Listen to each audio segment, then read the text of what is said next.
First வந்து react அப்படின்றது ஒரு லைப்ரரி. இப்போ அடுத்த கேள்வி என்ன வந்துடும், வாட் இஸ் லைப்ரரி அப்படின்னு கேட்கலாமா? லைப்ரரினா என்ன? லைப்ரரினா இப்போ எனக்கு தெரிஞ்சதை வச்சு சொல்றேன். லைப்ரரினா ஒரு புக்லாம் அடுக்கி வச்சிருக்கிற ஒரு ஸ்பேஸ். ஓகேங்களா? இப்போ அந்த இடத்துல நமக்கு தேவையான புக்ஸ் இருக்கும். நம்ம என்ன பண்ணணும், தேடி நம்மளுக்கு தேவையானதை எடுத்துக்கணும். இதே போல ஃப்ரேம் ஒர்க் இதுக்கு அப்படியே இன்னொரு வந்து எக்ஸ்ட்ரீம் பார்த்தீங்கன்னா frame work. For example frame ஒர்க்லாம் என்ன சொல்லலாம் அப்படின்னு பார்த்தீங்கன்னா, ஃபார் எக்ஸாம்பிள் நீங்க யூஸ் பண்ணிட்டு இருக்கீங்கல்ல ஸ்ப்ரிங் பூட் அப்படின்றது ஒரு ஃப்ரேம் ஒர்க். ஓகேங்களா? அதுவரை ஸ்ப்ரிங் பூட்னா என்னன்னு தெரியலன்னா அது ஒரு ஃப்ரேம் ஒர்க். இப்போ எப்படி நம்ம ரியாக்ட் படிக்கிறோமோ அந்த மாதிரி, அதாவது ஃப்ரேம் ஒர்க் லைப்ரரி ரெண்டு பேரோட வேலையும் நம்ம வேலையை ஈஸி பண்றதுக்காக எடுத்துட்டு வந்தது தான். ஒரு கோர் ஐடியா வச்சு வெறும் ஜாவா வச்சியோ இல்ல வெறும் ஜாவா ஸ்கிரிப்டை வச்சியோ நம்ம பண்ற வேலையை விட நிறைய வேலையை பண்ணிட்டு இருப்போம் அதை வச்சு பண்ணும்போது. அதை கொஞ்சம் சிம்பிளிஃபை பண்றதுக்காக தான் லைப்ரரி அண்ட் ஃப்ரேம் ஒர்க் அப்படின்ற ரெண்டு கான்செப்ட் கொண்டு வராங்க. அதுல ஃப்ரேம் ஒர்க் அப்படின்றது எப்படி புரிஞ்சுக்கலாம்னா, ஒரு 10 ஸ்கூல் ஸ்டூடெண்ட்டுக்கு அவங்க புக்ஸ் எல்லாம் எப்படி ப்ரொவைட் பண்ணுவாங்கன்னா, புக்ஸை வந்து அவங்க கையிலேயே எடுத்துட்டு இந்த 5 சப்ஜெக்ட் தான் படிக்க போறேன், Tamil, English, maths, science, social science, so இதுதான் படிக்க போறேன், அதை அவங்க கையிலே கொடுத்துட்றேன் அப்படின்னு சொல்லிட்டு 5 புக்கு தான் அவங்க படிக்க போறாங்க. அவங்களுக்கான புக்ஸ் அவங்க கையிலே கொடுத்துருக்கு, ஃப்ரேம் பண்ணி கொடுத்துட்டாங்க. அதுக்கு பேர் தான் ஃப்ரேம் ஒர்க். எல்லாமே அதுக்குள்ளதான் இருக்க போகுது. உங்ககிட்ட கேட்க போற எல்லாமே அந்த புக்குள்ளதான் இருக்க போகுது. லைப்ரரி அப்படின்றது ஒரு PhD ஸ்டூடெண்ட், அவங்க PhD பண்றதுக்கு எல்லா புக்கும் அவங்க கிட்ட கொடுக்க மாட்டாங்கல்ல, அவங்க தான் என்ன பண்ணணும், தேடணும். ஆனா எல்லாமே இருக்கு, இல்லாம இல்ல, எல்லாமே இருக்கு, அதை அவங்க தேடி எடுத்துக்கணும். இவ்வளவுதான் ஃப்ரேம் ஒர்க்குக்கும் லைப்ரரிக்குமான டிஃபரன்ஸ். ஃப்ரேம் ஒர்க்ல எல்லாமே இன்பில்ட்டா ரெடி பண்ணி உங்ககிட்ட கொடுத்துருவாங்க, இதுதான் நீங்க பயன்படுத்த போறீங்கன்றது. லைப்ரரியில எல்லாமே இருக்கும், உங்களுக்கு எது தேவை, எப்பப்ப தேவையோ அப்பப்ப நீங்க எடுத்துக்கலாம். இப்ப நம்ம படிக்கிறது பாத்தீங்கன்னா ஜாவா ஸ்கிரிப்டோட நம்ம ஒரு லைப்ரரி தான் படிக்க போறோம். ரியாக்ட் அப்படின்றது என்னது, ஒரு லைப்ரரி. அது எதோட லைப்ரரி அப்படின்னு பாத்தீங்கன்னா ஜாவா ஸ்கிரிப்டோட லைப்ரரி. ஜாவா ஸ்கிரிப்ட் அப்படின்றது ஒரு பெரிய வாஸ்ட் ஏரியா, ரொம்ப பெரிய ஏரியா. ஓகேங்களா? அதுல நிறைய விஷயங்கள் இருக்கும். இப்ப வந்து ஒரே விஷயத்த நிறைய விதமான கோட வச்சு நம்ம பண்ணலாம். ஏதோ ஒரு பாக்ஸ் இருக்கு, ஒரு இன்புட் பாக்ஸ் வச்சிருக்காங்க, அந்த இன்புட் பாக்ஸ்ல கொடுக்குற வேல்யூ எடுக்கிறதுக்கு அதுக்கே சில நிறைய மெத்தட்ஸ், ஒரே விஷயம் தான் பண்ண போறோம், ஆனா அதுக்கு நிறைய மெத்தட்ஸ் இருக்கு. கிளாஸ் பயன்படுத்தி பண்றது, ஐடியை பயன்படுத்தி பண்றது, இதெல்லாம் நான் அப்புறம் சொல்றேன் உங்களுக்கு. அதாவது ஒரு விஷயத்த பண்றதுக்கு நிறைய மெத்தட்ஸ் வந்து எதில் வச்சிருப்பாங்கன்னா ஜாவா ஸ்கிரிப்ட்ல வச்சிருப்பாங்க. மெத்தட்ஸ்ன்றத அந்த ஐடியான்னு வச்சுக்கோங்க. அது எல்லாத்தையும் குரூப் பண்ணி ரியாக்ட் அப்படின்னு ஒரு லைப்ரரி கொண்டு வந்தாங்க. ஸோ இதை யூஸ் பண்ணா நீ இதை பண்ணலாம், இதை யூஸ் பண்ணா நீ இதை பண்ணிக்க முடியும் அப்படின்றது கொண்டு வந்தது தான் ரியாக்ட், ஜாவா ஸ்கிரிப்டோட ஒரு லைப்ரரி. இதை வந்து முன்னாடி வந்து இதை யார் எடுத்துட்டு வந்தாங்கன்னு பாத்தீங்கன்னா, நீங்க சொன்ன மாதிரி ஃபேஸ்புக் தான் இதை கொண்டு வந்தாங்க. ஃபேஸ்புக் அப்படின்னு அவங்க தான் கொண்டு வராங்க. இவங்க எதுக்கு, இவங்களுக்கு ஒரு நீட் இருக்கணும்ல, ஃபேஸ்புக் ஏன் இதை கொண்டு வரணும் ரியாக்ட் அப்படின்னு கேட்டீங்கன்னா, அவங்களுக்கு ஒரு தேவை வந்தது. அவங்களோட ஃபேஸ்புக்ல பழைய வெர்ஷன்லாம் பார்த்துருந்தீங்கன்னா தெரியும், அது ஒரு கமெண்ட் போட்டாலோ லைக் போட்டாலோ ரீலோட் ஆகிட்டே இருக்கும், அந்த பேஜே ரெஃப்ரெஷ் ஆகி தான் அந்த பேஜ் வந்து லோட் ஆகிட்டு இருக்கும். ஸோ அவங்களுக்கு என்ன தேவை இருந்ததுன்னா வந்து இந்த மாதிரி ரெஃப்ரெஷ் ஆகிறதுனால பேஜ் யூசருக்கு வந்து மறுபடியும் ஃபர்ஸ்ட்ல இருந்து கண்டென்ட்லாம் பார்க்குற மாதிரி இருக்கு, ஒரு லைக் போடுறதுக்கு யோசிக்கிற மாதிரி இருக்கு, நல்லா இல்லை அந்த யூஐ. ஸோ அவங்களோட தேவை என்னன்னா, நீங்க வந்து இந்த மொத்த ஸ்கிரீன்ல ஏதோ ஒரு சின்ன பார்ட்ல தான் ஆக்ட் பண்றீங்க. ஒரு பெரிய போட்டோ, இங்க ஒரு போட்டோ இருக்கு, இங்க ஒரு போட்டோ இருக்கு, ஏதோ ஒரு போட்டோக்கு ஒரு இடத்துல சின்ன பார்ட்ல ஒரு லைக் பட்டன் இருக்கு, அந்த பட்டனை கிளிக் பண்ணா அந்த இடம் மட்டும் ரியாக்ட் ஆனா போதும்ல, எதுக்கு மொத்த பேஜும் ரியாக்ட் ஆகணும் அப்படின்ற தேவை. சரி, அப்படி பண்ண முடியுமான்னு பார்க்கும்போது அதை ஜாவா ஸ்கிரிப்டை யூஸ் பண்ணி அவங்க பண்ணி முடிச்சாங்க. ஜாவா ஸ்கிரிப்ட் யூஸ் பண்ணி அந்த வேலையை முடிச்சிட்டாங்க. அவங்க அதை வச்சு பண்ணாங்கல்ல, ஜாவா ஸ்கிரிப்ட் வச்சு அந்த ப்ராஜெக்ட் பண்ணாங்கல்ல, அந்த ப்ராஜெக்டை தான் நம்ம இப்ப என்ன படிக்கிறோம்னா ரியாக்ட் அப்படின்னு படிக்கிறோம். அதுக்கு ஒரு பேர் வச்சு இதை ரியாக்ட்னு படிச்சுக்கோங்க. அவங்க ஆல்ரெடி ஜாவா ஸ்கிரிப்டை யூஸ் பண்ணி தான் பண்ணியிருக்காங்க, அதை ரியாக்ட்னு அவங்க கிட்ட கொடுத்துட்டாங்க. அதுக்கு முன்னாடி அவங்க அதை யூஸ் பண்ணல, ஜாவா ஸ்கிரிப்ட் யூஸ் பண்ணியிருந்தாங்க, ஆனா இந்த மாதிரியான யூஐ சேஞ்சஸ் எல்லாம் ஹேண்டில் பண்றதுக்கு அவங்க ரெடி பண்ணல. அதாவது இப்போ நம்ம correct normal HTML CSS Java script use பண்ணி பண்ணியிருப்பாங்க. ஓகேங்களா? நல்ல டவுட். அப்போ அதுல வந்து ரெண்டர் அப்படின்றது ரீலோடிங் ஆகுதுல்ல, பேஜே லோட் ஆகுது இல்ல, அந்த லோடிங் இஷ்யூ அதுல இருந்துச்சு. அதை ரெக்டிஃபை பண்றதுக்காக தான் ரியாக்ட் அப்படின்னு வந்து கொண்டு வந்தாங்க. இதுக்கு முன்னாடி ஆங்குலர்னு ஒன்று இருந்துச்சு, ரியாக்ட் வரதுக்கு முன்னாடி ஆங்குலர் இருந்துச்சு. ஆங்குலர் யாரோடதுன்னு பாத்தீங்கன்னா கூகுளோடது. அதை எடுத்து இதை பண்ணணும்னா பண்ணியிருப்பாங்க. ஆனா எது அவங்கள தடுத்தது அப்படின்னு பாத்தீங்கன்னா, ஃபேஸ்புக் வந்து ஒரு கார்பரேட் கம்பெனி, கூகுளும் கார்பரேட் கம்பெனி. ஆக்சுவலா ரெண்டுமே வந்து ஓப்பன் சோர்ஸ் ப்ரோக்ராமிங் லாங்குவேஜஸ் தான், ஆங்குலரும் சரி ரியாக்டும் சரி. ஓப்பன் சோர்ஸ்னா ஐடியா இருக்கா? ஃப்ரீயாவே யூஸ் பண்ணிக்கலாம், பேமெண்ட் எதுவும் கிடையாது, ஃப்ரீயா அதை யூஸ் பண்ணிக்கலாம். இது தவிர ஓப்பன் சோர்ஸ்க்கு நிறைய பிளஸஸ் இருக்கு, அதெல்லாம் பின்னாடி டிஸ்கஸ் பண்ணிக்கலாம். இது ரெண்டுமே வந்து ஓப்பன் சோர்ஸ். இது ரெண்டு கோடுமே நீங்க போய் நெட்ல போய் பார்த்து எடுத்துக்க முடியும். இதோடது ரியாக்ட், ஆங்குலர், இந்த ரெண்டுத்தோட கோடுமே உங்களால நெட்ல போய் எடுத்துக்க முடியும். சரி, ஏன் வந்து அப்ப ஃபேஸ்புக் டீம் வந்து புதுசா ஒன்று கிரியேட் பண்ணாங்க, ஆல்ரெடி இருக்கிற ஆங்குலரே எடுத்து பயன்படுத்திக்கலாமே அப்படின்னு ஒரு கேள்வி வரலாம். அதுக்கான பதில் என்ன அப்படின்னு பாத்தீங்கன்னா, கூகுள் ஒரு கார்பரேட், ஃபேஸ்புக் ஒரு கார்பரேஷன், அது ஒரு கார்பரேட். ஓகேங்களா, நான் வந்து கூகுளோட எடுத்து இப்ப பயன்படுத்துறேன், அவங்க ஃப்ரீயா தராங்கன்னு சொல்லிட்டு பின்னாடி வந்து ஜியோ மாதிரி காசு அதிகப்படுத்திட்டாங்கன்னா, இல்ல காசு வச்சுட்டாங்கன்னா, ஒரு பேமெண்ட் கேட்வே, ஒரு இந்த அப்புறமா நீங்க யூஸ் பண்ணணும்னா காசு கொடுக்கணும் அப்படின்னு சொல்லிட்டாங்கன்னா ஃபுல்லி டிபெண்டா ஆயிடும்ல ஃபேஸ்புக். ஸோ அவங்க அதெல்லாம் என்ன பண்ண முடிவு பண்ணாங்கன்னா, நமக்கான லாங்குவேஜை நம்மளே கிரியேட் பண்ணிக்கலாம், நமக்கான பார்த்தா நம்மளே கிரியேட் பண்ணிக்கலாம்னு சொல்லிட்டு எடுத்துட்டு வந்தது தான் ரியாக்ட். சரிங்களா, நல்ல காம்படிட்டர் ரெண்டு பேருமே. இப்போ மார்க்கெட்ல ரியாக்ட் படிக்கலாமா, ஆங்குலர் படிக்கலாமா, ரியாக்ட் படிக்கலாமா, ஆங்குலர் படிக்கலாமா, இந்த மாதிரியான டிஸ்கஷன்ஸ் தான் நிறையவே இருக்கும். ரெண்டுமே வந்து ஜாவாஸ்கிரிப்டோட ஒரு லைப்ரரி தான். சரியா, அடுத்து அவங்க என்ன சொன்னாங்க, இது ஒரு யூஐ லைப்ரரி தான். இப்போ ஃபுல் ஸ்டாக் டெவலப்மெண்ட்டுக்கு நம்மளால வந்து ரியாக்டை பயன்படுத்த முடியாது. அப்ப டேட்டா பேஸ் கனெக்ட் பண்ண முடியுமா? டேட்டா பேஸ்லாம் இதுல கனெக்ட் பண்ண முடியாது. ஒரு யூஐயே நல்ல ரெஸ்பான்சிவான ஒரு யூஐ, இங்க கிளிக் பண்ணா இங்க நடக்கணும், இதை கிளிக் பண்ணா அது நடக்கணும் அப்படின்னு சொல்லிட்டு ஒரு ரெஸ்பான்சிவான ஒரு ரியாக்டிவான ஒரு லைப்ரரி தான் ரியாக்ட். ஓகேங்களா, அதுக்கு ஃபுல் ஸ்டாக்கா கிரியேட் பண்ணணும்னா நீங்க வந்து பேக் எண்டுக்கு ஒரு ஜாவா இல்ல பைத்தான் இல்ல வேற ஏதாவது லாங்குவேஜ் வித் டேட்டா பேஸ் ஏதாவது சூஸ் பண்ணிக்கலாம்.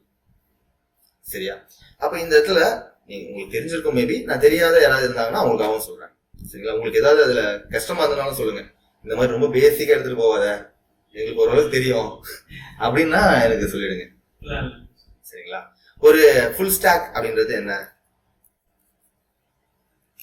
ஒரு ஃபுல் ஸ்டாக் டெவலப்மெண்ட் அப்படின்னா ஒரு அப்ளிகேஷன் ஏதோ ஒரு அப்ளிகேஷன் எடுத்துக்கங்க, எந்த அப்ளிகேஷனும் அந்த ஆப் டெவலப் ஆகிறதுக்கு ரெண்டு பார்ட்டா பிரிச்சுக்கலாம். ஒன்னு ஃப்ரண்ட் எண்ட், இன்னொன்னு பேக் எண்ட், ரெண்டா பிரிச்சுக்கலாம். ஃப்ரண்ட் எண்ட் அப்படின்றது HTML, CSS, JavaScript or React, இந்த மாதிரி ஏதாவது ரெண்டு இதெல்லாம் சேர்ந்து தான் ஃப்ரண்ட் எண்ட். பேக் எண்ட் அப்படின்றது என்ன அப்படின்னு பாத்தீங்கன்னா, எனி ப்ரோக்ராமிங் லாங்குவேஜ், அது ஜாவாவா இருக்கலாம் இல்ல பைத்தானா இருக்கலாம், எனி லாங்குவேஜ் வச்சுக்கோங்க. அதுக்கப்புறமா SQL, இதுல ஏதோ ஃப்ரேம் ஒர்க் யூஸ் பண்ணிருப்பாங்க, அதெல்லாம் நமக்கு அடுத்தது. இதுல நம்ம வந்து இது ரெண்டும் சேர்ந்தாதான் ஒரு அப்ளிகேஷன் நமக்கு கிடைக்குது. அப்ப ஆக்சுவலா என்ன நடக்கும் அப்படின்னு பாத்தீங்கன்னா, நம்ம யூஐ இல்லையா, யூஐன்றது டிஸ்பிளே பண்ணக்கூடிய ஒரு விஷயம். அப்போ டேட்டா பேஸ்ல தான் வேல்யூ இருக்க போகுது. ஓகேங்களா, டேட்டா பேஸ்ல இருந்து டேட்டாவை எடுக்கிறது யார் எடுப்பாருன்னு பாத்தீங்கன்னா, ஜாவா அப்படின்ற ப்ரோக்ராமிங் லாங்குவேஜ் வச்சு நீங்க எடுப்பீங்க. Java, any other programming language, இவங்க ரெண்டு பேரையும் டிபியும் ப்ரோக்ராமிங் லாங்குவேஜும் கனெக்ட் பண்ணி டேட்டாவை எடுப்பீங்க. எடுக்கிறது, வைக்கிறது, எல்லா வேலையும் இதில் பண்ணுவீங்க. எடுத்து அதை யூசருக்கு டேட்டாவை எப்படி எடுத்து ராவா எடுத்து காமிச்சா நல்லா இருக்குமா? அதுக்கான ஒரு யூஐ வேணும்ல, நல்லா பாக்குறதுக்கு. இங்க எடுக்கிற டேட்டா எல்லாத்தையும் ஒரு டேபிள் ஃபார்மேட்ல அழகா டிஸ்பிளே பண்ணி காட்டுறேன், அந்த கலர்ஃபுல்லா காட்டுறேன் அப்படின்றது தான் யூஐ. இதுதான் ஃப்ரண்ட் எண்ட். ஓகேங்களா, இது வரைக்கும் பேக் எண்ட், இது வந்து ஒரு ஃப்ரண்ட் எண்ட். இதுதான் ஓவரால் நடக்க போகுது. அப்ப நம்மளுக்கு இங்க இருந்து டேட்டா எப்படி வரும் அப்படின்னு பாத்தீங்கன்னா, ஏதோ ஒரு ஃபார்மேட்ல கொடுக்க போறாங்க டேட்டாவை, ஏதோ ஒரு ஃபார்மேட்ல. நம்மளுக்கு பொறுத்த வரைக்கும் இப்போ ஃபார் எக்ஸாம்பிள் ஜேசான் ஃபார்மேட்ல வரலாம். இந்த வார்த்தைகள்லாம் ஜேசான்னா என்ன, அஜாக்ஸ்னா என்ன அப்படின்ற வார்த்தைகள்லாம் மேபி சின்ன சில விஷயங்களை பயமுறுத்துற மாதிரி இருக்கலாம். ஆனா அஜாக்ஸ், ஜேசான்லாம் போய் பாத்தீங்கன்னா ஒரு நார்மல் ஃபைல் ஃபார்மேட், அவ்வளவுதான். பின்னாடி இதில் நடத்தும் போது டீட்டெயிலா நடத்தும் போது டிஸ்கஸ் பண்ணுவோம். சரிங்களா, ஒரு ஏபிஐ மூலியமா இவங்க டேட்டாவை டிரான்ஸ்ஃபர் பண்ணணும். இப்போ பேக் அண்ட் டீம்ல இருந்து எனக்கு டேட்டா ஏதோ ஒரு வழியில கொடுத்துருங்க, அதை நான் டிஸ்பிளே பண்றதுக்கு என்ன பண்ணணுமோ அதை நான் பண்ணிக்கிறேன். இதுதான் ஒரு ஃபுல் ஸ்டாக்கா நடக்கக்கூடிய விஷயம். ஒரு ஃபுல் ஸ்டாக் டெவலப்பருக்கு இது நாலுமே தெரிஞ்சிருக்கும். டிபி, ஜாவா, ஃப்ரண்ட் எண்ட், இது எல்லாமே தெரிஞ்சா அவன் ஃபுல் ஸ்டாக் டெவலப்பர். இதுதான் வந்து இனிஷியலா ஒரு டெவலப்மெண்ட் ப்ராசஸ் நடக்குது. நம்ம அதுல எந்த பார்ட் எடுத்துக்கிட்டோம், மோட்டர் மட்டும் ஆஃப் பண்றோம். இதுதான் வந்து ஒரு ஃபுல் ஸ்டாக் டெவலப்மெண்ட்ல இருக்குது.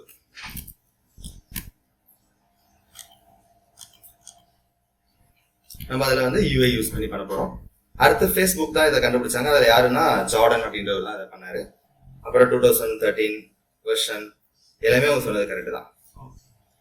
இதுல டிஸ்கஸ் பண்ண வேண்டியது டாம்னா என்ன, அதை வந்து இப்ப டிஸ்கஸ் பண்ண வேணா, ஜாவா ஸ்கிரிப்ட் ரிலேட்டடா பேசுவோம்ல.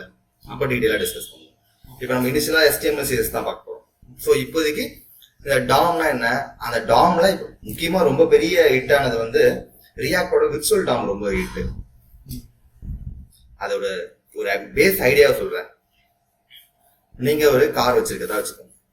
கார் மாதிரி இருக்காது, கார் ஓகேங்களா. அந்த கார்ல ஏதோ டயர் பஞ்சர் ஆயிடுச்சு. நீங்க டயரை மட்டும் மாத்துவீங்களா இல்ல என்டையர் காருமே வந்து ரிப்பேருக்கு விட்டுருவீங்களா? அப்போ அதே போலதானே பேஜும். ஒரு HTML பேஜ்ன்றது அந்த பேஜ்ல ஒரு நீங்க இப்போ ப்ரௌசர்ல பாக்குறீங்கன்னா ஒரு பேஜ், அந்த பேஜ்ல நான் இந்த பட்டன் கிளிக் பண்றேன், இந்த பட்டன் கிளிக் பண்ண அந்த பார்ட் மட்டும் தானே ரியாக்ட் பண்ணணும், அந்த இடத்த மட்டும் தானே நான் சேஞ்ச் பண்ணணும். அதை விட்டு மொத்த ப்ரௌசர் அந்த மொத்த பேஜுமே நான் வந்து ரீலோட் பண்றது நல்லா இல்லைல்ல. ஸோ இதுதான் விர்ச்சுவல் டாமா கொண்டு வந்தாங்க. அந்த ரியாக்ட் டாம் அப்படின்றது ரொம்ப பெரிய ஃபேமஸான ஒரு விஷயம். அதை நம்ம ரியாக்ட் படிப்போம்ல, அது இனிஷியலா அதோட பேஸ் எல்லாத்தையும் டிஸ்கஸ் பண்ணுவோம். ஓகேவா? இது தவிர காம்போனன்ட் பேஸ்டு அப்படின்னு சொல்லியிருக்காங்க. இதுக்கு சொன்னது எல்லாத்தையும் ஒரு வாட்டியாச்சு பாத்திரணும் இல்லையா? அதனால காம்போனன்ட் பேஸ்னா என்ன? காம்போனன்ட் அப்படின்றது ஏதோ ஒரு ஆக்டிவிட்டி. இப்ப நீங்க பாக்குறீங்கல்ல, இந்த ஸ்கிரீன் பாக்குறீங்கல்ல, இந்த ஸ்கிரீன்ல இந்த பென்னு இந்த ஸ்கிரீன்ல நீங்க எதோ வேணா மாத்துங்க, பேக்ரவுண்ட் கலர் மாத்துங்க, எதோ வேணா மாத்துங்க. ஆனா இது எல்லாமே ஒரே மாதிரி தானே இருக்கு, எல்லா பேஜுக்கும் காமனா தானே இருக்கு. அப்ப இது என்னன்னா, நான் காம்போனன்ட் அடுத்தடுத்த பேஜுக்கு யூஸ் பண்ணிக்கலாம். இந்த பேஜ்ல ஏதோ ஒரு நேவிகேஷன் பார் வச்சிருக்கேன். நேவிகேஷன் அப்படின்னா இப்போ ஃபார் எக்ஸாம்பிள் W3 ஸ்கூல் போய் காட்டு. இப்போ இந்த இடத்துல இதான் பேஜ், W3 ஸ்கூலோட ஒரு பேஜ். இது அந்த பேஜ்ல HTML, CSS, JavaScript, SQL அப்படின்றதெல்லாம் இந்த பேஜ்க்கு ஓகே வருது. இப்போ நான் JavaScript பேஜுக்கு போறேன். அப்போ என்ன ஆகுது, இந்த மேல இருக்கிறதெல்லாம் என்னவா இருக்குன்னு பாத்தீங்கன்னா எல்லா பேஜுக்கும் காமனா இருக்குல்ல. அப்ப எனக்கு அந்த அடுத்த பேஜுக்கு நான் இதை டிஃபைன் பண்ணணும்னு அவசியம் கிடையாது. ஒரு இடத்துல டிஃபைன் பண்ணி வச்சுட்டேன் அப்படின்னா அதை நான் திரும்ப திரும்ப பயன்படுத்திப்பேன். எனக்கு ஒரு பட்டன் வேணும், எனக்கு ஒரு பட்டன் எல்லா பேஜுக்கும் தேவை அப்படின்னா அந்த பட்டனை நான் ஒவ்வொரு பேஜுக்கும் போயிட்டு எழுதிட்டு இருக்க மாட்டேன். அதுக்கான கூட ஒரு இடத்துல எழுதி வச்சுட்டு அந்த பட்டன் எங்கெல்லாம் தேவையோ அதை கால் மட்டும் பண்ணிப்பேன். கால்னா கூப்பிட்டுக்கிறது. ஸோ இதுதான் வந்து காம்போனன்ட். ஒவ்வொரு காம்போனன்ட்டும் எழுதி வச்சுக்கிட்டோம் அப்படின்னா நான் ஒரு ப்ராஜெக்ட்ல ஒர்க் பண்றேன். எல்லா விஷயத்தையும் நானே கிரியேட் பண்ணணும்னு கிடையாது. இதுக்கு முன்னாடி இருந்தவங்க ஏதாவது கிரியேட் பண்ணி வச்சிருந்தாங்கன்னா அதை என்னால யூஸ் பண்ணிக்க முடியும்னா எடுத்து யூஸ் பண்ணிக்கலாம். அதாவது கோட் ரீயூசபிலிட்டியை என்கரேஜ் பண்றதுக்காக கொண்டு வந்ததுதான் காம்போனன்ட். ஓகேவா? இதுக்கு வந்து ஜாவா தெரியும், எனக்கு வேற ஏதாவது ப்ரோக்ராமிங் லாங்குவேஜ் தெரியும்னா அதில் மெத்தடுன்னு படிச்சிருப்பீங்கல்ல, மெத்தட், ஃபங்க்ஷன், அந்த மாதிரி படிச்சிருந்தீங்கன்னா அது வந்து ஒண்ணுதான். அங்கேயும் நீங்க கால் பண்ணுவீங்க, இங்கேயும் நீங்க கால் பண்ணிக்கலாம். இவ்வளவுதான் விஷயம். எல்லாத்தையும் தாண்டி இப்ப இந்த இடத்துல நான் கிளிக் பண்றேன் அப்படின்னா இந்த பேஜ் என்ன ஆகுதுன்னு பாத்தீங்கன்னா பைத்தான் பேஜ் இருக்கிறேன். இந்த இடத்துல லோட் ஆகிறத பார்க்க முடியுது அவங்களால. லோட் ஆகாம சிங்கிள் பேஜ் அப்ளிகேஷனா பண்ணும். சரியா? இதுதான் நம்மளோட எண்ட் விஷயம். இது வந்து ஃபுல்லா ரியாக்ட்னா எது, ரியாக்ட் ஏன் படிக்கணும் அப்படின்றதுக்கான. இப்ப ரியாக்ட பத்தி பேசிட்டோம். இப்ப நம்மளோட HTML அண்ட் CSS வச்சு இப்ப நம்ம ஸ்டார்ட் பண்ணலாம். முதல்ல HTML, CSS எப்படி படிக்கலாம், HTML என்ன, CSS என்ன, HTML, CSS, JavaScript இது மூணுத்தையும் எப்படி பிரிச்சுக்கலாம் அப்படின்னா ஒரு எக்ஸாம்பிள் இதுலயே நல்லா இருக்கும்.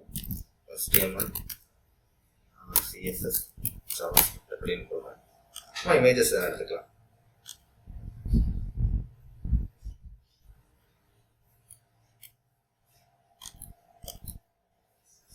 இது பார்த்தாலே புரிஞ்சிடும். HTML அப்படின்றது என்னது, ஸ்கெலிட்டன். ஓகேங்களா? வெறும் உடம்பு மட்டும் தான் இருக்கு. அப்போ வெறும் ஸ்கின் அப்புறம் வெறும் எலும்பு மட்டும் இருந்ததுன்னா பார்க்க முடியுமா? பார்க்கறதுக்கு நல்லா இருக்காது.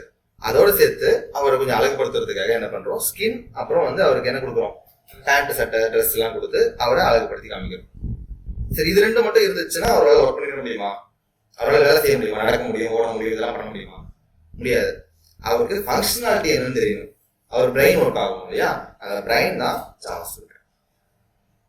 இது ரெண்டும் வச்சுக்கினா எப்படி இருப்பான்னா ஜடம். அதாவது நடக்க முடியாத ஒரு இடத்துல அப்படியே படுத்துட்டு இருக்க ஒரு ஆள், இல்ல நிக்கிற ஒரு ஆள், ஒரு பொம்மை தான். அதுக்கு உயிர் கொடுக்கறது தான் JavaScript. ஓகேங்களா? இது மூணுத்தையும் இப்ப எதனா டவுட் இருக்கா? சரி, அப்ப இப்ப நம்ம பண்ண போறது HTML, CSS தான் முதல்ல படிக்க போறோம்.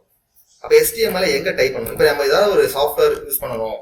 இப்ப ஜாவாவை நான் வந்து ஜாவால கோட் பண்ண போறேன், பைத்தான்ல கோட் பண்ண போறேன்,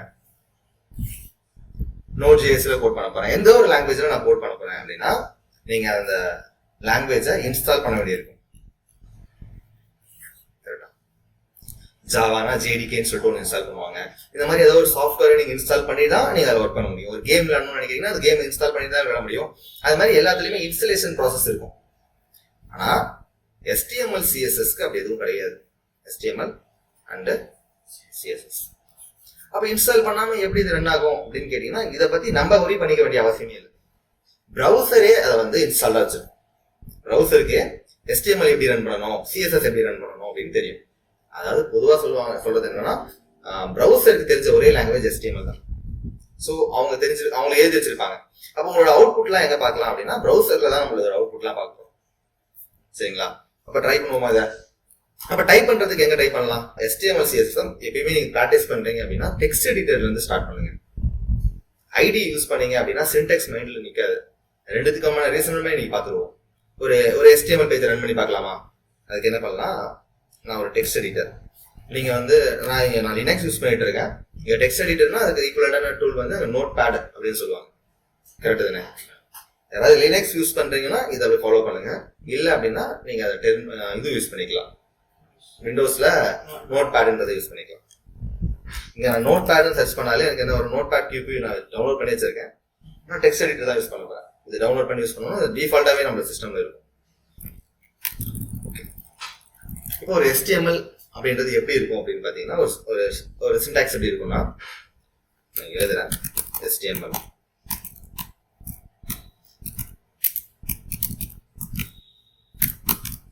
HTML அப்படின்றது டேக் பேஸ்ட் ஒரு ப்ரோக்ராமிங் லாங்குவேஜ். அப்போ ஓப்பனிங் டேக் ஒன்று இருக்கும். டேக்னா ஒரு less than greater than less than simple இருக்க மாதிரியான ரெண்டுத்துக்கு நடுவில் ஏதோ கண்டென்ட் இருக்கும். இதுதான் டேக்னு சொல்லுவாங்க. ஓகேங்களா? அப்ப இந்த டேக்னா HTML பொறுத்த வரைக்கும் ரெண்டு விதமான டேக் இருக்கு. ஒன்னு வந்து செல்ஃப் க்ளோசிங் டேக் ஒன்று இருக்கு, இன்னொன்னு வந்து க்ளோசிங் டேக்கோட இருக்கும். இப்ப பாத்தீங்கன்னா இதுக்கு ஒரு பேர் இருக்கா? இது வந்து ஓப்பனிங் டேக், இதை வந்து என்ன சொல்லுவாங்கன்னா க்ளோசிங் டேக். அப்போ ஓப்பனிங் டேக்னா என்ன அர்த்தம்னா இந்த இடத்துல இருந்து லைன் நம்பர் 1ல இருந்து லைன் நம்பர் 4 வரைக்கும் யாரோட ஏரியா? இந்த HTML தனக்கான ஏரியாவை அனௌன்ஸ் பண்றாரு. அப்ப இங்க இருந்து நான் ஆரம்பிக்கிறேன், இங்க முடிக்கிறேன் அப்படின்னு சொல்றது தான் இதுக்கான மீனிங்.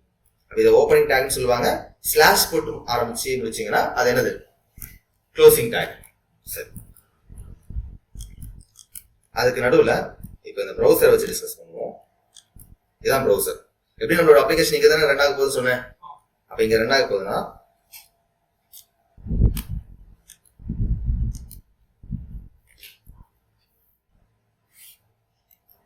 இந்த மொத்த ப்ரௌசரையும் இப்ப நம்ம எழுதிருக்க ஒரு டேக் என்ன பண்ணணும்னா இது மொத்தம் சேர்ந்தது தான் HTML. இது மொத்தமும் என்னது? HTML டேக்குள்ள அடங்கிடும். ஓகேங்களா? இப்ப இந்த ப்ரௌசருக்குள்ள நீங்க 2-3 பார்ட்டா பிரிக்கலாமா? இந்த மேல இருக்கிற செக்ஷன் இருக்குல்ல, இது என்ன சொல்லுவாங்கன்னா ஹெடர் செக்ஷன் அப்படின்னு சொல்லுவாங்க. இந்த இடம் இருக்குல்ல கீழே, அந்த ஹெடர்னா இந்த லைன் இருக்குல்ல, இந்த லைன் வரைக்கும் ஹெடர். அது கீழே இருக்கிற இடத்த வந்து என்ன சொல்லுவாங்கன்னா அந்த அந்த ப்ரௌசரோட பாடி செக்ஷன் அப்படின்னு சொல்லுவாங்க. இந்த டைட்டில் இங்க ஒன்று பாக்குறீங்களா, மீட்னு ஒன்று பாக்குறீங்க, மே 2025 ரியாக்ட் பைலகன் பாக்குறீங்களா, இதெல்லாம் என்ன சொல்லுவாங்கன்னா டைட்டில்னு சொல்லுவாங்க. இப்போ இதை வச்சுதான் நம்ம டிஸ்கஸ் பண்ண போறோம். இப்போ நம்மகிட்ட HTML பேஜ் ரெடி ஆயிடுச்சா? நம்மகிட்ட இப்போ HTML இருக்கு. HTML குள்ள என்ன இருக்கு? ரெண்டே டேக் தான். ஒன்னு ஹெட்னு ஒரு டேக், இதுக்கும் opening take and closing take இருக்கும். ஹெட்னு அப்படின்னு எடுத்துக்கிட்டீங்கன்னா ஹெட்டிங்க்கும் ஒரு இங்க ஆரம்பிக்கிறோம், இங்க முடிக்கணும் ஒரு இடம் இருக்குல்ல, அதை நம்ம டிஃபைன் பண்ணணும்ல. இதுல இருந்து முடியும்னு சொல்லி டிஃபைன் பண்ணணும் இல்லையா? அதனால HTML ஹெட் செக்ஷன் அப்படின்னு சொல்லி முடிச்சாச்சு. கொஞ்சம் தள்ளி எழுதிக்கிறாங்க, கொஞ்சம் அப்பதான் ரீடபிலிட்டி இருக்கும். ஹெட்டிங் செக்ஷனுக்கு அப்புறம் என்ன இருக்கு? இந்த கீழே இருக்குல்ல ஒயிட் ஸ்பேஸ், அதெல்லாம் ஃபுல்லா பாடி செக்ஷன். அப்போ அதை நான் டிஃபைன் பண்ணிக்கிறேன்.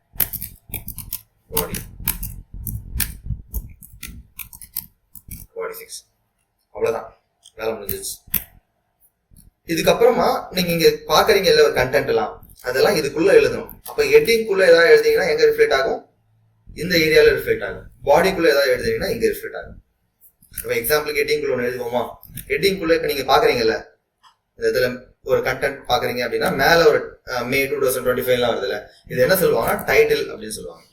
அப்ப டைட்டில் டிஃபைன் பண்ணுவோமா? ஹெட்டிங் குள்ள தானே வருது டைட்டில். ஸோ அதனால டைட்டில் அப்படின்னு கொடுத்துருக்கேன். இந்த டைட்டிலுக்குள்ள ஃபார் எக்ஸாம்பிள் நம்ம இப்ப என்ன படிக்கலாம்னா HTML லேர்னிங்.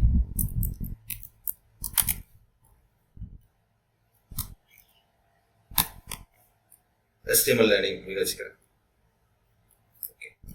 இப்ப டைட்டில் இது முதல்ல ஒர்க் ஆகுதான் செக் பண்ணுவோம்ல. அப்ப என்ன பண்ணணும்னா முதல்ல இந்த ஃபைலை சேவ் பண்ணணும். அன்சேவ்டு டாக்குமெண்டா இருக்கு. நீங்க என்ன பண்ணலாம்னா நோட் பேடா இது ஒன்றும் சரி ஃபைலை கிளிக் பண்ணி அங்க சேவ் ஆப்ஷன் இருக்கும். அப்படி இல்லை Ctrl+S கொடுத்தீங்கனாலே சேவ்ன்ற ஆப்ஷன் போயிடும். Ctrl+S அதை கொடுத்து டாக்குமெண்ட்ஸ் அதோட டாக்குமெண்ட்ல போயிட்டு இல்லைன்னா சரி டாக்குமெண்ட்ல நியூ ஃபோல்டர் ஓப்பன் பண்ணிக்கிறேன். ரியாக்ட் மே அப்படின்னு சொல்லிட்டு ஓப்பன் பண்ணிக்கிறேன். இதுல கொண்டு போய் சேவ் பண்றேன். சேவ் பண்ணும்போது அதுக்கான ஃபைலுக்கு ஒரு நேம் கொடுக்கணும்ல.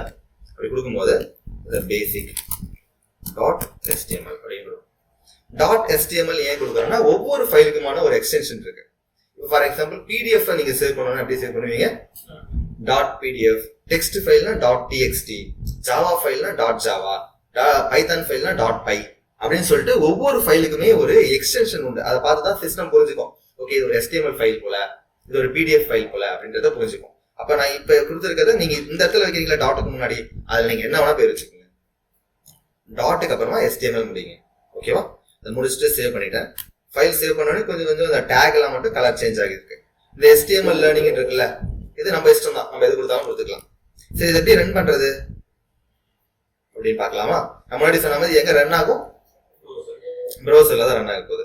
நான் என்ன பண்றேன், நான் எங்க சேவ் பண்ணிருக்கோமோ அது போறேன். டாக்குமெண்ட்ஸ்குள்ள மீ சர்ச் பண்றேன். React me. இதுல அந்த basic.html இருக்கா? ஒன்றும் பண்ண வேணாம். டபுள் கிளிக் பண்ணிங்கன்னா ஓப்பன் ஆகும். அந்த ஃபைல் என்ன பண்ண டபுள் கிளிக் பண்ணா இப்படி ஓப்பன் ஆகுது. அப்ப அதுக்குள்ள இருக்க கண்டென்ட் நான் அப்படியே இன்னொரு வாட்டி நான் பாக்குறது அப்படின்னா ரைட் கிளிக் பண்ணி ஓப்பன் வித் டெக்ஸ்ட் எடிட்டர்னு கொடுத்தீங்கன்னா ஃபைல் பார்க்க முடியும். டபுள் கிளிக் பண்ணீங்கன்னா ஆட்டோமேட்டிக்கா அது என்ன ஓப்பன் ஆகும்னு பாத்தீங்கன்னா ப்ரௌசர்ல ஓப்பன் ஆகும். டிஃபால்ட் ப்ரௌசர் ஏதோ அதுல ஓப்பன் ஆகும். சரி நான் முன்னாடி சொன்ன மாதிரி இப்ப பாடி செக்ஷன்ல ஏதோ நம்ம எழுதிருக்கோமா? இதுல பாடி செக்ஷன் எம்டியா தான் இருக்கு. ஆனா ஹெட்டிங் செக்ஷன்ல ஒன்னே ஒன்று கொடுத்துருக்கோம். எது? டைட்டில் மட்டும் கொடுத்துருக்கோம். அது எங்க ரிஃப்ளெக்ட் ஆகுதுன்னு பாருங்களேன். டாப்ல HTML லேர்னிங் வந்துருச்சா? ஓகே, அப்போ நமக்கு ஹெட்டிங்னா என்னன்னு புரிஞ்சிச்சு. டாப் அந்த HTML இது மொத்தமும் HTML. அதுல ஒரு பார்ட் என்னது? ஹெட். மிச்சம் இருக்கிறதெல்லாம் பாடி. அந்த ஹெட்டுக்குள்ள டைட்டில் ஒன்று கொடுத்துருக்கோம். சரிங்களா? இப்ப எனக்கு இந்த பாடிக்குள்ள ஏதாவது ஒரு கண்டென்ட்ல வந்து லோட் பண்ணி காட்டுங்க, ஏதாவது ஒரு டெக்ஸ்ட் வந்து ஷோ பண்ணுங்க அப்படின்னு கேட்டீங்கன்னா அடுத்ததா டைட்டில் கொடுத்துட்டு பாடி செக்ஷன்ல ஏதாவது ஒன்று ஒர்க் ஆகணும் அப்படின்னு பாத்தீங்கன்னா இப்போதைக்கு எதுவுமே இல்லை, எம்டியா இருக்கு. நான் போயிட்டு ஒரு ஏதோ டேக் கொடுக்குறேன். அந்த டேக் நான் அப்புறம் அப்புறம் எக்ஸ்பிளைன் பண்றேன். H1 அப்படின்னு கொடுக்குறேன்.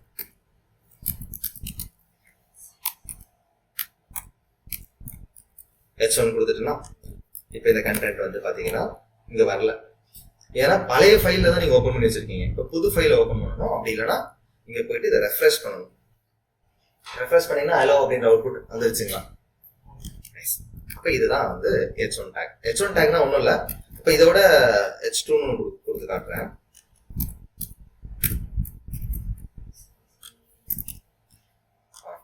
அதை விட மறுபடியும் ரெஃப்ரெஷ் பண்றேன். அதை விட சின்னதா இருக்கா? கண்டென்ட்டை டிஸ்பிளே பண்றது எப்படி டிஸ்பிளே பண்ணணும் அப்படின்றத முடிவு பண்றது யாரு? இந்த டேக் தான் முடிவு பண்ணும். இங்கேயும் இப்ப இங்கேயும் அவ்வளவுதான் கொடுத்துருக்கீங்க, இங்கேயும் அவ்வளவுதான் கொடுத்துருக்கீங்க. ஆனா இதை பெருசா காட்டணும், இதை சின்னதா காட்டணும் அப்படின்ற முடிவை யார் எடுத்திருக்கா? இந்த டேக் தான். அப்போ HTML அப்படின்னு எடுத்துக்கிட்டீங்கன்னா, வாட் இஸ் HTML எடுத்துக்கிட்டீங்கன்னா, HTML அந்த அதுக்குள்ள இருக்கிற கண்டென்ட்டை எப்படி டிஸ்பிளே பண்ணணுன்ற முடிவை அதை எடுத்துக்கும். What is HTML? இப்போ HTML ரிலேட்டடா ஒரு சில கொஸ்டின்ஸ் கேட்கணும் அப்படின்னா HTML இன்ட்ரோடக்ஷன் படிப்போம். வாட் இஸ் HTML அப்படின்னு கேட்டீங்கன்னா முதல்ல HTML is the standard markup language for creating web pages. Web பேஜ்லாம் கிரியேட் பண்றதுக்காக யூஸ் பண்றது தான் HTML. HTML stands for Hypertext Markup Language. HTML is the standard markup language for creating web pages. Web pages create பண்றதுக்கு use பண்றோம். Structured web pages. HTML consists of series elements. இந்த டேக்லாம் சொல்லுவோம்ல, இதுக்கு இன்னொரு பேர் வந்து எலமெண்ட்னு சொல்லுவாங்க. ஓகேங்களா? HTML elements tell the browser how to display the content. இந்த எலமெண்ட் இருக்குல்ல, இந்த எலமெண்ட் தான் browser கிட்ட போய் சொல்லும் இந்த கண்டென்ட்டை பெருசா டிஸ்ப்ளே பண்ணு, இந்த கண்டென்ட்டை சின்னதா டிஸ்ப்ளே பண்ணு. ஓகேவா? ஓகே, அவ்வளவுதான். இதுதான் HTML பத்தின ஒரு இன்ட்ரோடக்ஷன். இப்ப ரன் பண்ணவும் தெரியும், HTML எப்படி கொடுக்கணும் அப்படின்றது உங்களுக்கு தெரியும்.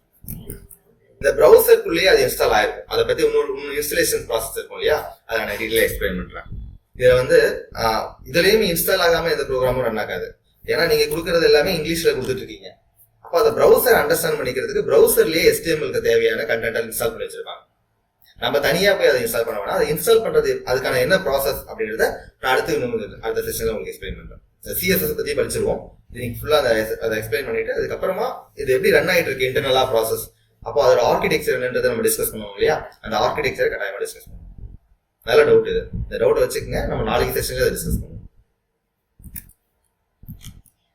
இப்ப லைப்ரரி இப்ப வந்து நீங்க சொன்ன மாதிரி ஜாவாவை ரன் ஆகணும்னா system.out.println ஏதோ ஒரு கண்டென்ட் கொடுக்குறீங்க அப்படின்னா println என்ன அப்படின்றதுக்கான லைப்ரரி ஃபைல அவங்க எழுதி வச்சிருப்பாங்க.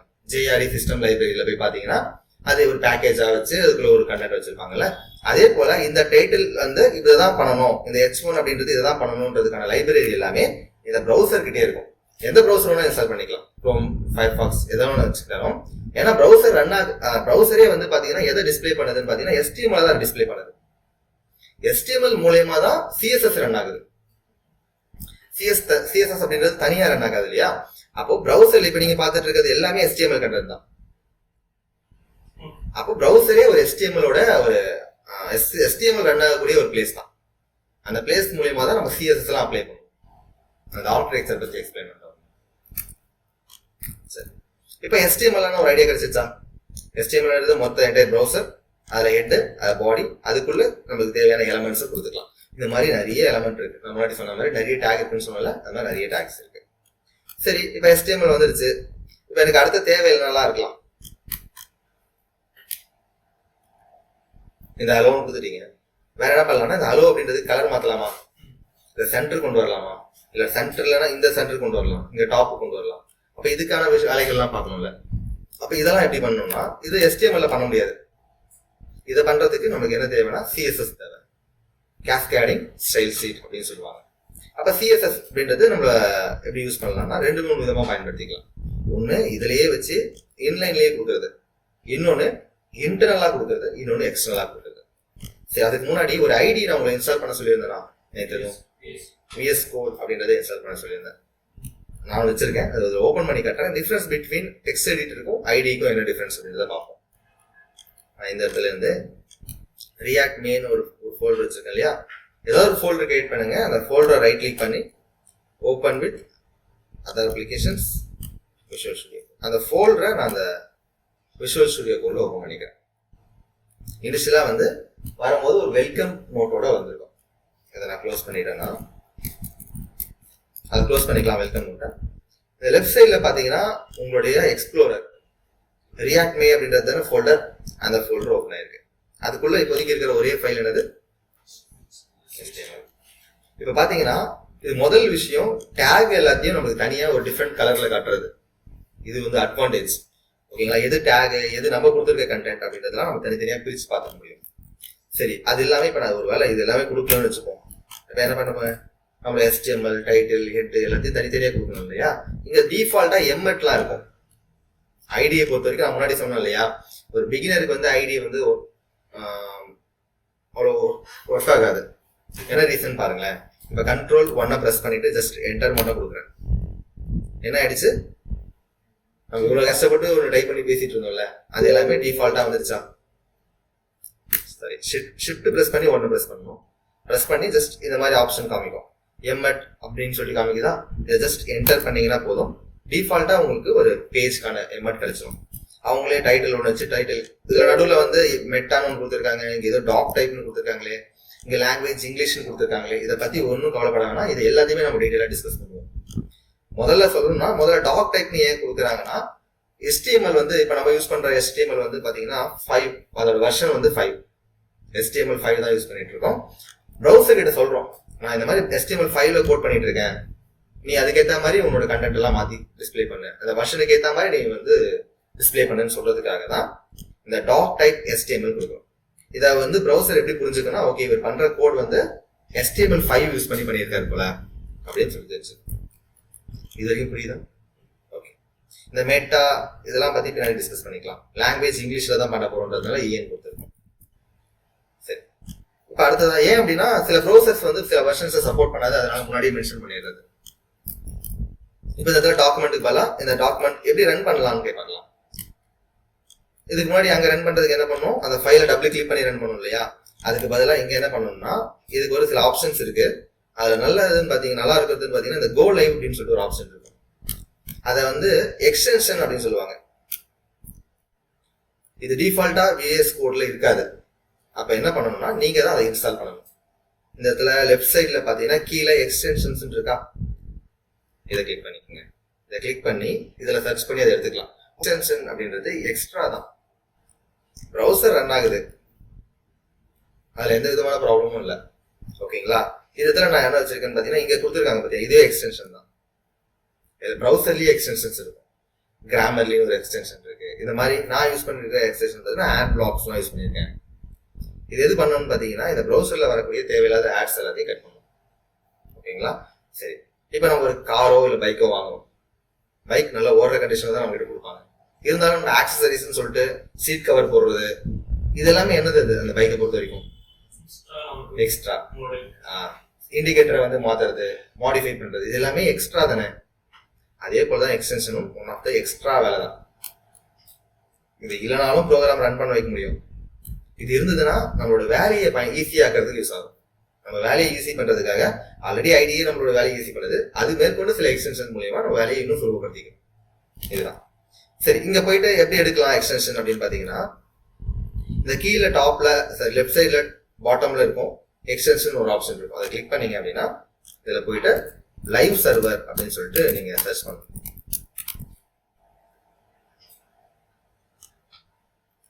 லைவ் சர்வர் அப்படின்னு ரிட்விக் வேவ் அப்படின்னு சொல்லிட்டு ஒன்று இருக்கும். இதை நான் யூஸ் பண்ணிட்டு இருக்கேன். ஆல்ரெடி நான் இன்ஸ்டால் பண்ணியிருக்கிறதுனால இங்க பாத்தீங்கன்னா டிசேபிள் அப்படின்னு ஆப்ஷன் இருக்குது. நீங்க போனீங்கன்னா ஃபர்ஸ்ட் டைம் ஏதாவது நான் இன்ஸ்டால் பண்றேன்னா இன்ஸ்டால் அப்படின்னு காட்டும். அதை இன்ஸ்டால் பண்ணி வச்சுக்கிட்டீங்கன்னா போதும். நான் யூஸ் பண்ணிட்டு இருக்கிறது என்னது லைவ் சர்வர் அப்படின்றது. இது என்ன பண்ணணும்னா இது என்ன பண்ணுன்றது சொல்றேன். அப்படி நீங்க இன்ஸ்டால் பண்ண உடனே கீழே கோ லைவ் அப்படின்னு சொல்லிட்டு ஒரு ஆப்ஷன் வந்துடும். அது வரைக்கும் அது காட்டாது. இப்போ இந்த கோ லைவை ஜஸ்ட் கிளிக் பண்ணிக்கிறேன். எங்க ஓப்பன் ஆயிடுச்சு, ப்ரௌசர்ல டாக்குமெண்ட்னு ஓப்பன் ஆயிடுச்சு. அப்படின்னா தெரியும் டாக்குமெண்ட்ன்றது நம்மளோட ஃபைல் தான். சரி, இதோட சேர்த்து இப்போ நான் இங்க ஏதாவது ஒரு விஷயத்தை ஆட் பண்றேன். H1 கொடுக்குறேன். நான் அங்க டெக்ஸ்ட் எடிட்டர்ல டைப் பண்ணணும்னா என்ன பண்ணுவேன், நானே ஓப்பனிங் டேக் எல்லாத்தையும் நானே கொடுத்து எல்லாத்தையும் நான் தான் பண்ணணும். நீங்க H மட்டும் தான் கொடுக்குறேன். Hல ஆரம்பிக்கிறது என்னெல்லாம் இருக்கு அப்படின்னு பாத்தீங்கன்னா H1, H2, H3, 4, 5, 6, STR, header, H group, HR அப்படின்னு சொல்லிட்டு Hல ஆரம்பிக்கக்கூடிய எல்லா டேக்குமே இங்க லிஸ்ட் ஆயிடும். அப்போ நான் ஒரு பிகினரா இதை கத்துக்கிட்டேன் அப்படின்னா இது தெரியும்னா இது எல்லாமே என்ன இருக்குன்றத நம்ம பார்த்து தெரிஞ்சுக்க முடியும் இல்லையா. இப்போ ஃபார் எக்ஸாம்பிள் இதுல எது எனக்கு வேணும்னா இப்போ H1 தான் வேணும். இப்போ ஜஸ்ட் அதுல என்டர் மட்டும் கொடுத்துட்டா போதும். H1 take, opening take and closing take ரெண்டுமே வந்துடும். சரி, இதுக்குள்ள போயிட்டு வெல்கம் டு HTML அப்படின்னு கொடுத்து சேவ் தான் பண்ணேன். சேவ் பண்ணலன்னா எப்படி இருக்கும்னு பாருங்களேன். சேவ் பண்ணியிருக்கோம் பண்ணலன்னு கண்டுபிடிக்கிறதுக்கு ஏதாவது ஒரு டாட் இருக்கும். அந்த டாட் வச்சு நீங்க கண்டுபிடிச்சலாம் இது சேவ் ஆகிருக்கா இல்லையான்றத. கண்ட்ரோல் S கொடுத்துட்டு நான் மறுபடியும் இங்க கோ லைவ்லாம் கொடுக்கல, இப்படிதான் இருக்கு. இங்க என்ன நடக்குதுன்னு பாருங்க. இதுவே நான் வந்து நார்மல் டெக்ஸ்ட் எடிட்டர்ல பண்ணா ஒவ்வொரு வாட்டி என்ன பண்ணணும்னா ரீலோட் பண்ணணும் சேவ் பண்ணிட்டு. இங்க அந்த வேலைலாம் கிடையாது. நீங்க ஜஸ்ட் சேவ் பண்ணாலே போதும். இதுலயே ஆட்டோ சேவ்லாம் கூட இருக்கும். நீங்க டைப் பண்ண கூடவே சேவ் ஆகிட்டு வந்துடும். ஸோ அது மூலியமா நம்ம ஈஸியா கேட்போம் வேலையா இருக்கும்.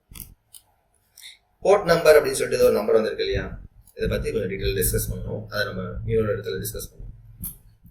அப்போ வந்து இன்னைக்கு என்ன பார்த்திருக்கோம்னா HTML என்னன்னு பார்த்திருக்கோம். HTML எப்படி ரன் ஆகுதுன்றதை பத்தி பார்த்திருக்கோம். இனிஷியலா ஒரு 2 days ஸ்லோவா தான் போகும். அதுக்கப்புறம் ப்ராஜெக்ட் ஆரம்பிச்சிடும். மண்டேல இருந்தே நம்ம ப்ராஜெக்ட் ஸ்டார்ட் பண்ணிடுவோம். இப்போ அதில் வந்து டெய்லி ஒரு ப்ராஜெக்ட் நம்ம பண்ணிட்டு வரலாம். டெய்லி ஒரு ப்ராஜெக்ட் பண்ணணும், அது கிட்ல ஹோஸ்ட் பண்றது தான் வேலை. ஓகேவா? IDE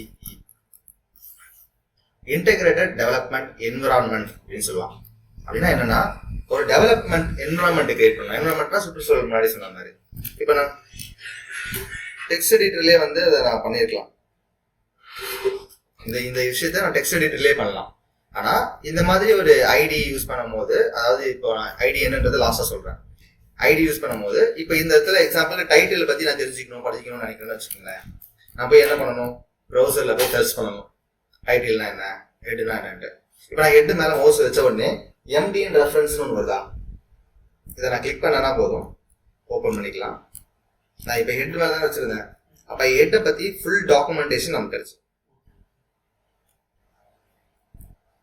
அதே போல H1 டேக்னா என்ன, எம்டிஎன் ரெஃபரன்ஸ். இப்போ H1 பத்தி இவங்க கொடுத்துருக்காங்க பாரு. H1 பத்தி கேட்டோம், H2 H3 அதுக்கான அவுட்புட் சைட்ல போட்டு சிஎஸ்எஸ் எல்லாம் கொடுத்து டீட்டெயிலாக நமக்கு எக்ஸ்பிளைன் பண்ணியிருக்காங்கல்ல. ஸோ இந்த எக்ஸ்பிளனேஷன்லாம் நமக்கு இதில் கிடைக்கும். அதாவது வெறும் டெவலப்மெண்ட் மட்டும் இல்லாமல் அது ரிலேட்டடாக இருக்கிற எல்லா விஷயங்களையும் நம்ம ஒரே இடத்துல பார்க்கறது தான் டெவலப்மெண்ட். ஒரு இடத்துல அவுட்புட் பார்க்கறதுக்கு ஒரு இடம், கோட் பண்றதுக்கு ஒரு இடம் இல்லாம ரெண்டுத்தையும் ஒரே இடத்துல மெர்ஜ் பண்றதுக்கு தான் இன்டெகிரேஷன் சொல்லுவாங்க. ஒரே இடத்துல ஒன்னு சேர்க்கறது தானே இன்டெகிரேஷன். அப்ப நான் படிக்கிறதுக்கு ஒரு இடம், அதை இம்ப்ளிமெண்ட் பண்றதுக்கு ஒரு இடம் இல்லாம ரெண்டுத்தையும் ஒரே இடத்துல இன்டெகிரேட் பண்றதுக்கு பேர் தான் இன்டெகிரேஷன் டெவலப்மெண்ட் என்விரான்மெண்டோட வேலை. இதுக்கு நிறைய இது வந்து ஒரு காமன் டேர்ம். இதுல இருந்தா ஃபார் எக்ஸாம்பிள் நீங்க யூஸ் பண்ற எக்லிப்ஸா இருக்கலாம், ஃபார் எக்ஸாம்பிள் யூஸ் பண்ணிட்டு இருக்க எஸ்டிஎஸ்ஆ இருக்கலாம், ஸ்ப்ரிங் டூல் சூட் அப்படின்னு சொல்லுவாங்க. இதெல்லாமே வந்து ஜாவா அப்படி அதுக்கு ரொம்ப ஃபேமஸ் ஆனது. ஓகேங்களா, நம்ம யூஸ் பண்ணிட்டு இருக்கிறது விஎஸ் கோட் அப்படின்னு சொல்லுவாங்க, விஷுவல் ஸ்டுடியோ கோட். இதுதான் நம்ம யூஸ் பண்ணிட்டு இருக்கோம். இது வந்து ஃப்ரண்ட் எண்டுக்கு ரொம்ப ஃபேமஸான ஒரு ஐடி. இதை யூஸ் பண்ணும் போது நீங்க டெக்ஸ்ட் எடிட்டர்ல கஷ்டப்பட்டு பண்ணிட்டு இருந்த எல்லா வேலையும் ஈஸி பண்ணிடலாம். இப்போ ஹெச்னு கொடுக்குறேன், எனக்கு எல்லாமே அது ரிலேட்டடா வரது எல்லாமே இன்டெகிரேட் பண்ணி வச்சிருக்காங்க அதுல. ஸோ ஈஸியா நான் வந்து H5 ஜஸ்ட் சூஸ் பண்ணி என்டர் பண்ண படிக்கிறேன் போதும். இதனால என்னோட ரிக்வஸ்ட் என்னன்றத சொல்றேன், ஐடியில நம்ம ப்ரோக்ராம் பண்றது மூலமா ப்ராஜெக்ட் எடுத்துட்டு போறது நல்லா இருக்கும். ஒரு ஃப்ரெஷரா ஐடியை எடுத்து ஆரம்பிச்சிங்க அப்படின்னா அதுல இருக்க டிஃபிகல்டிஸ் நான் சொல்லிடுறேன். ஏன்னா இப்போ நீங்க வெறும் என்ன கொடுத்து இந்த சின்டெக்ஸ் வர வச்சிங்க, ஷிஃப்ட் 1 பிரஸ் பண்ணி ஜஸ்ட் என்டர் கொடுத்தீங்க, இந்த சின்டெக்ஸ் வந்துருச்சு. ஒரு வேலை இன்டர்வியூ போறதுல பேப்பர் பேனா கொடுத்தாங்க, என்ன பண்றது, ஷிஃப்ட் 1 கொடுக்க முடியும். அதனால என்னோட ரிக்வெஸ்ட், ஒரு வாட்டி நோட்லயோ டெக்ஸ்ட் எடிட்டர்லயோ ப்ராக்டிஸ் பண்ணுங்க. இதை நம்ம கிளாஸ் ரூம்ல இதை யூஸ் பண்ணுவோம். நீங்க பர்சனலா ப்ராக்டிஸ் பண்றதா இருந்தா ஒரு டெக்ஸ்ட் எடிட்டர் அப்படி இல்லைன்னா ஒரு நோட் பேட் அந்த மாதிரியான ஒரு இடத்துல நீங்க ட்ரை பண்ணுங்க. அதான் பெஸ்ட் ப்ராக்டிஸ். ஓகேங்களா, நம்ம யூஸ் பண்ணிட்டு இருக்க சாஃப்ட்வேர் பேர் வந்து விஷுவல் ஸ்டுடியோ கோட்.